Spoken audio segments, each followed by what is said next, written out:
Hey up, you lovely lot, welcome back to the Max Coming YouTube channel and a brand new video coming to you live from the home office studio, which may not be in for too much longer. That though is for another day. Today I'm going to be giving my kind of initial reactions to the England squad, the 33-man provisional England squad released yesterday by Gareth Southgate ahead of the internationals heading into the Euros in the back end of the summer. I want to take the opportunity just to kind of react to them and give my thoughts on each player and their likelihood of making the final 26-man team, which will be coming out on the 1st of June. After that, I'll probably again do another video sort of reacting to the players who didn't make that 26-man team but made this team, hopefully down the line. If you want to see that, by the way, let me know down in the comments below and I'll try and get on it when that happens. This is ahead, of course, of the Euros in the summer and also a couple of international games in the middle of June prior to the Euros as sort of warm-up games. We're taking on Austria and Romania. I believe they're both home games, or at least on neutral territory, prior to getting into the Euros, in which we'll then have our group of Croatia, Scotland and Czech Republic, and then get on through the rest of the tournament. But I want to take an opportunity just to take a look at the England squad as a whole and give my thoughts on which players I think will and won't make the final 26-man squad for the tournament in the summer. So without any further ado, let's crack into it. And more importantly, again, talk about the names who missed out. So firstly, let's talk about the goalkeepers. So England's provisional 33-man squad in full. Goalkeepers: Dean Henderson, Manchester United; Sam Johnstone, West Bromwich Albion; Jordan Pickford, Everton; and Aaron Ramsdale of Sheffield United. Now the big omission in there is Nick Pope. I believe it's still down to injury, which is pretty fair. If the guy's injured, you're not going to take him to a tournament. Obviously a shame because he probably, for my money, would have been our first choice goalkeeper at the Euros. I think he's a better shot stopper than Pickford, and I don't think Pickford's good enough with his feet to guarantee him a place in that squad. If I was to choose 2 or 3 goalkeepers to take to the Euros from those, it would probably be Henderson, Pickford, and then probably Johnstone. I don't mind Ramsdale, but I think Johnston's probably a better goalkeeper out of the two, and I think that's probably the more crucial battle in those two positions for the third choice goalkeeper. Basically, I think Henderson and Pickford are pretty nailed on to go in the summer. Next up, we have defenders. I'm going to quickly read through them. Johnstone, Manchester City; Luke Shaw, Manchester United; Harry Maguire, Manchester United; Trent Alexander-Arnold, Liverpool; Kyle Walker, Man City; Tyrone Mings, Aston Villa; Reece James, Chelsea; Conor, Coady, Wolves; Ben Chilwell, Chelsea; Ben Godfrey, Everton; Kieran, Trippier, Atletico Madrid; and Ben White of Brighton. Now, before we get into the defenders, I just want to say the fact that Fikayo Tomori didn't get into the England team, little bit annoyed about that. The guy definitely deserved to be in there. He's been crushing Serie A since arriving in Milan this season. And how has he not made the England team? I can't believe it. Anyway, back to the video. That's my own real sort of gripe. Now I'm in post and I'm not recording. But yeah, no Tomori, we riot. That is really sad to see him not in there. Now, of course, if you look, it's mainly going to be looking down the table of the players who didn't make it in the defence of this England team. The big ones for me are probably Adam Webster and Lewis Dunk from Brighton. I think if you're giving Tyrone Mings a shout in there, I think they probably deserve the shout. And also Ezri Konsa from Aston Villa. I would suggest that I would suggest to take him over Tyrone Mings. I think he's the better defender, although Tyrone Mings has a lot more experience and probably more importantly a left footer, which defensively we don't have a lot of. I do think that Ezri Konsa is probably a better defender and has a higher ceiling in this squad.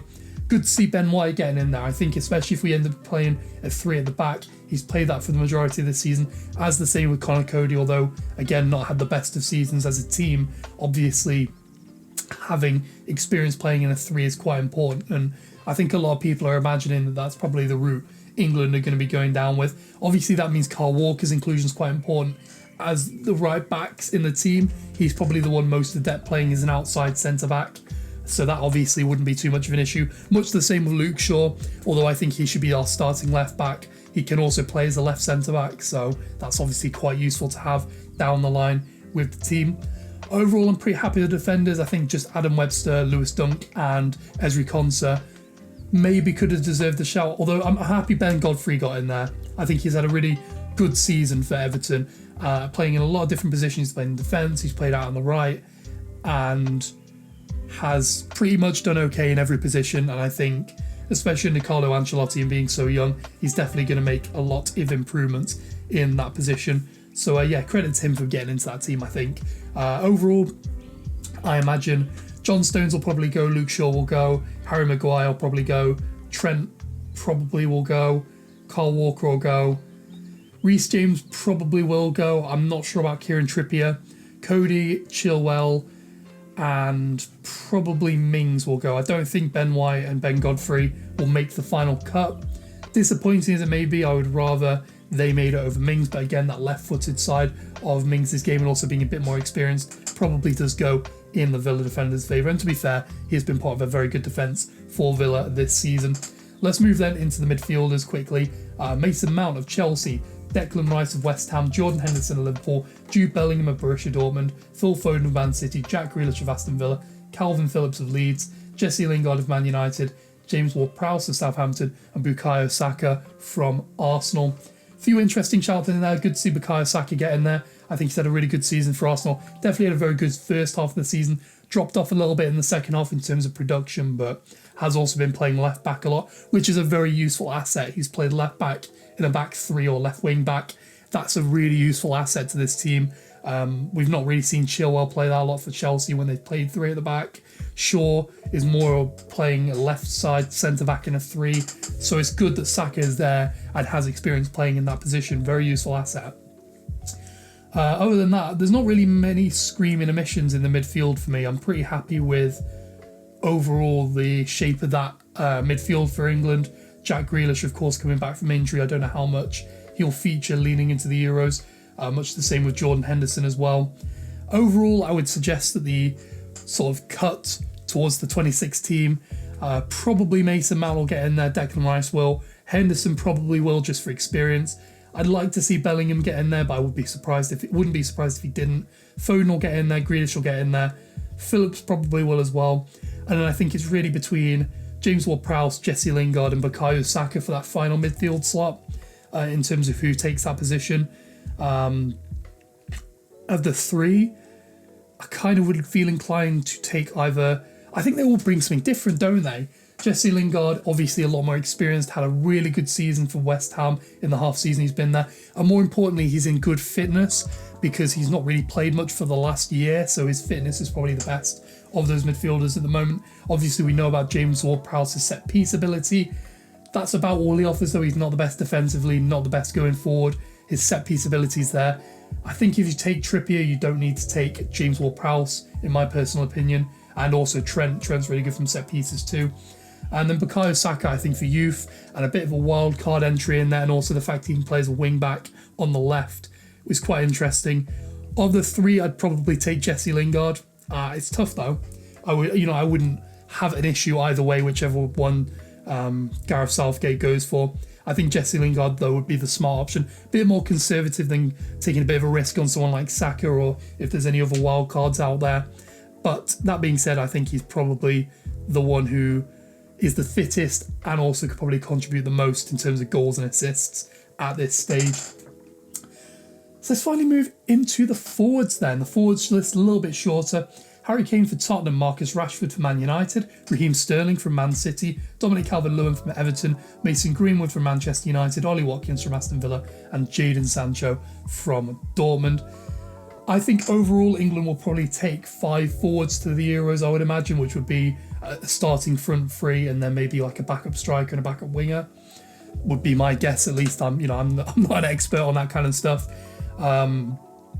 I'm happy with them all making it in there. It's a shame that Patrick Bamford didn't get a call up, even for just the sake of him being in the squad and including just getting that reward for what's been a really exceptional season for him. Jack Harrison as well, although it's quite a deep position on the wings for England, I think definitely deserved a little bit of recognition for what's been a really consistent season for the former City winger.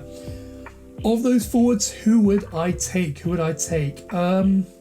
Harry Kane definitely, Marcus Rashford definitely, Raheem Sterling definitely, Jadon Sancho definitely, and then it's between Calvert-Lewin, Greenwood and Watkins. I think if you dropped one of the defenders, I would take Greenwood as like a wild card, whoever else you take.